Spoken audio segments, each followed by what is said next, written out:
friends, I'm Melanie from MelanieCooks.com, and today I'll be cooking Gordon's beer battered shrimp in the air fryer.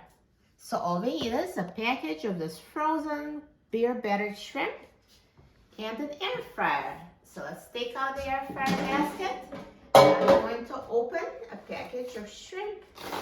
No need to defrost. Air fryer cooks it straight from frozen. And now, let's just put this frozen shrimp in the air fryer.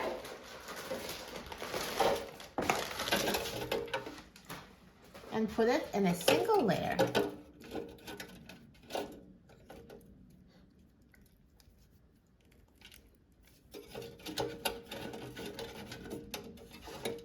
These two are stuck together. I was trying to separate them, but it didn't work, so I'll just cook them the way they are.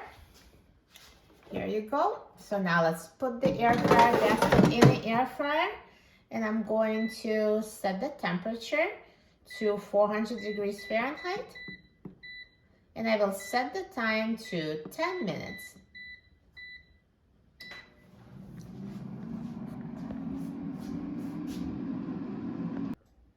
Now the air fryer is done cooking, so let's take a look. Wow, look at this beer battered shrimp. So nicely browned, looks so good. It's perfectly cooked. Do you hear how crispy? All the air fryers cook slightly different, so if your shrimp doesn't look as nicely browned as this one, you can always cook it for an additional minute or two until it's perfectly brown. Now let's take it out of the air fryer. Perfect. So good. Remember there were two shrimp that were stuck together when they were frozen when I put them in the air fryer? Well, it just automatically got separated, so it worked out so well. Looks so good. I'm so excited about trying it. Now let's try it.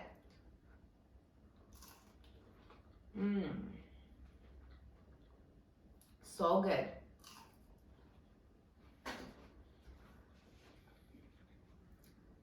Tastes amazing, super crispy breading, and inside they're so moist and juicy. Perfect. The beer battered coating is crispy, browned, looks and tastes just like the breaded shrimp from the restaurant. You will love it. Air fryer is perfect for cooking it. In the microwave, it's always soggy, while in the air fryer, it's super crispy. I love the air fryer, and once you try it, you will love it too. For a free printable recipe and other easy recipes, please visit my website, MelanieCooks.com, and don't forget to subscribe to my channel, Melanie Cooks. Thanks for watching, and I'll see you in the next video. Enjoy!